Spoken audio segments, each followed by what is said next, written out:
শিক্ষক, শিক্ষাকর্মী, পেনশনার তাদের ন্যায্য অধিকার আদায়ের লড়াইতে আজকে তারা জয়যুক্ত হয়েছে। রাজ্য সরকার এবং মুখ্যমন্ত্রীর সমস্ত অপপ্রয়াস আজকে সুপ্রিম কোর্টে ধূলিসাৎ করে দিয়েছে সুপ্রিম কোর্টের রায়। এই জাজমেন্টকে আমরা ওয়েলকাম করি এবং আমরা সবাই এই ন্যায্য অধিকার দিয়ে দাবিতে সর্বস্তরের দলমত নির্বিশেষে কর্মচারী, শিক্ষক, পেনশনার, পুলিশ কর্মী সবার সঙ্গে ছিলাম। মমতা বন্দ্যোপাধ্যায়কে আগামী মার্চ মাসের মধ্যে 10,400 কোটি টাকা কর্মচারীদেরকে দিতে হবে, আর বাকিটা যেটা হবে সেটার দায়ভার পরবর্তী সরকারকে নিতে হবে। এবং ভারতীয় জনতা পার্টি কথা দিতে পারে, বিজেপি সরকার এলে, বিজেপি সরকার আপনারা আনলে আমরা সুপ্রিম কোর্টের জাজমেন্টকে মর্যাদা দিয়ে আপনাদের সুপ্রিম কোর্টের যে রায় তাকে কার্যকর করব।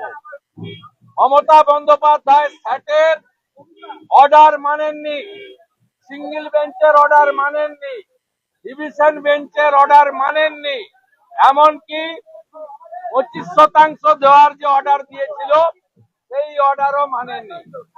আজকের জাজমেন্ট ল্যান্ডমার্ক জাজমেন্ট। তিনটি বিষয়ে আমরা ধন্যবাদ জানাই সুপ্রিম কোর্টকে। এক, ডিএ কর্মচারীদের মৌলিক অধিকার, সুপ্রিম কোর্ট এই পয়েন্ট ক্লিয়ার করে দিয়েছে। সুপ্রিম কোর্ট তৎক্ষণাৎ 31 মার্চের মধ্যে 25% অর্থাৎ 10,400 কোটি টাকা দিয়ে দিতে বলেছে। বাকি 75% 30 মে 2026 মধ্যে দিতে বলেছে। নির্ধারণের ক্ষেত্রে অবসরপ্রাপ্ত বিচারপতি এবং ক্যাগের প্রতিনিধিদের নিয়ে কমিটি করে দিয়েছেন, যাতে রাজ্য সরকারের কোনো প্রতিনিধি নেই। রাজ্য সরকারের খবরদারি, মাতব্বরি, সমস্ত চক্রান্তকে সুপ্রিম কোর্ট আজকে ধুয়ে মুছে সাফ করে দিয়েছে। হেরেছে, হেরেছে মমতা, হেরেছে, হেরেছে, হেরেছে মমতা, হেরেছে, হেরেছে, হেরেছে মমতা, হেরেছে। কর্মচারীরা জিতেছে, কর্মচারীরা জিতেছে, কর্মচারীরা জিতেছে। এই সংক্রান্ত কোনো প্রশ্ন আছে? কান মুলে আদায় করবে, কান মুলে, কান মুলে আদায় করবে ভারতবর্ষের সর্বোচ্চ আদালত। নজরদারি করার জন্য 3 জন অবসরপ্রাপ্ত বিচারপতি এবং ক্যাগের কমিটি করে দিয়েছে। মমতা বন্দ্যোপাধ্যায় পালানোর আর কোনো রাস্তা নেই। দ্বিতীয়ত হচ্ছে, গতকাল আপনাদের অনেক চ্যানেল মুখ্যমন্ত্রীকে বিরাট নাম্বার দিয়েছে, সওয়াল জবাব। সুপ্রিম কোর্টের রায় কোথায় আছে বলুন তো? আপনাদের লজ্জা লাগে না? মমতা ব্যানার্জির নাম গন্ধ কোথাও আছে সুপ্রিম কোর্টে? আপনাদের লজ্জা লাগে না যে কাল সারাদিন বলে গেলেন মমতা মমতা? সওয়াল করছে সুপ্রিম কোর্টের এই জাজমেন্ট গতকালের এসআইআর নিয়ে। মমতা ব্যানার্জি সেখানে ছিলেন, বলেছেন, একটা শব্দ সুপ্রিম কোর্ট রাখেনি। তাই আপনাদের মাধ্যমেই আমি বাংলার জনগণকে বলছি যে মমতা বন্দ্যোপাধ্যায় এসআইআর আটকানোর মিশন ফেল করেছে গতকাল।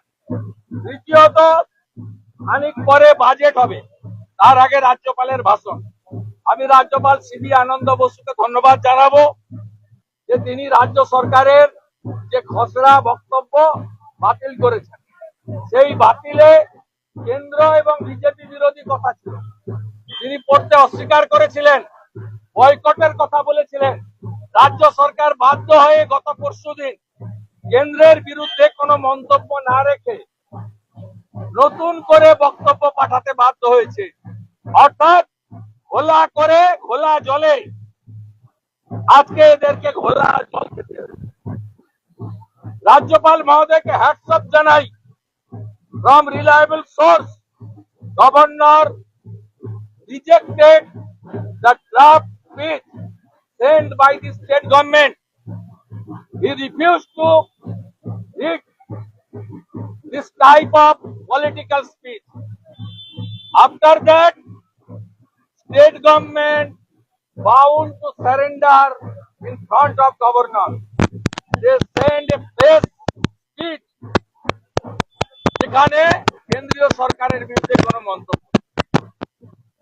সাথে সাথে আজকে যে ভোট অন অ্যাকাউন্ট, এটা বাজেট নয়, এই ভোট অন অ্যাকাউন্টের দায়বদ্ধতা বর্তমান সরকারের নেই। আগামী দিনে যে সরকার আসবে সেই সরকারেরই দায়বদ্ধতা থাকবে। তাই আজকে দয়া করে মিডিয়ার বন্ধুরা বাজেট বলে লিখবেন না, ভোট অন অ্যাকাউন্ট বলে লিখবেন।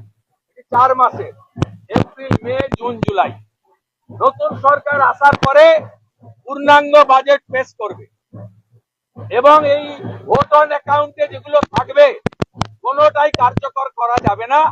তার কারণ এপ্রিল মাসে মডেল কোড অফ কন্ডাক্ট চালু হবে, মার্চে চালু হবে, এপ্রিল মাসে এটা কার্যকর হওয়ার কথা।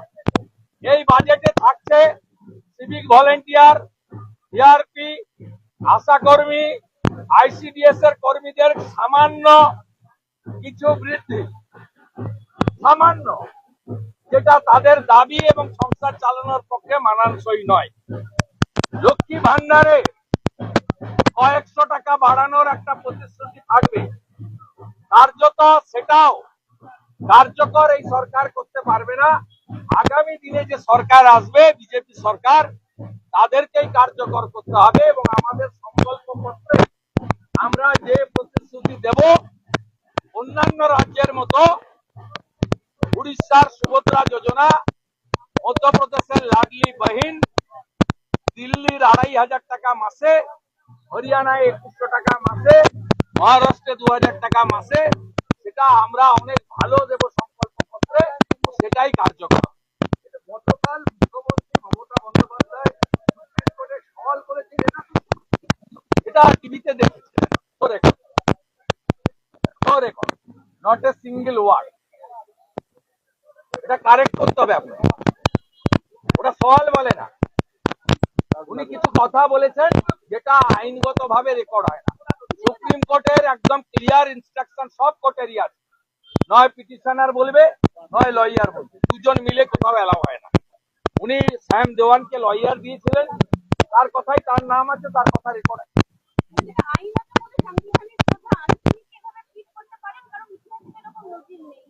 রাইট তো আছে, মৌলিক অধিকার সবার রাইট।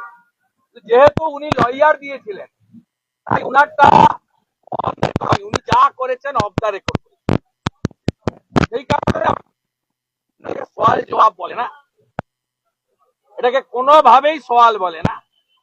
কিছু কথা আমরা চা দোকানে বলতে পারি, ব্যক্তিগত আলোচনায় বলতে পারি, টেলিফোনে বলতে পারি, এটা সেই ধরনের।